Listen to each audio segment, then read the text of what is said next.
அரப்பளேஸ்வரர் சிவபெருமானுக்கு பேர். அம்பிகையினுடைய பேர் அறம் வளர்த்த நாயகி. அங்கே இருக்கவங்க ஆதி காலத்தில் அந்த ஆற்றுல மீன் பிடிச்சி மீன் அறுத்தாங்களாம். அது திரும்பி உயிர் பெற்று துள்ளி விழுந்துச்சான்.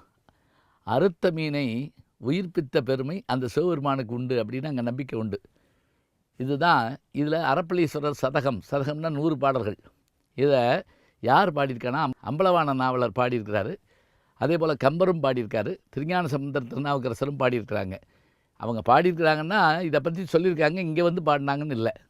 அப்போ பாடல் பெற்ற தலம் சிவன் கோயில், அறம் வளர்த்த நாயகி இருக்கின்ற கோயில், ஆறு ஓடி வந்து நீர்வீழ்ச்சியாக விழுகின்ற தலம், இவையெல்லாம் நமது ஊரில் இங்கே இந்த இடத்துல இருக்குதுங்க. இது எல்லாம் அமைஞ்சிருக்கிற இடம் எங்கே தெரியுங்களா? கொல்லிமலை. கொல்லிமலையுடைய சிறப்பை சொல்கிறதா இருந்தால் தனியாக பேசணும்.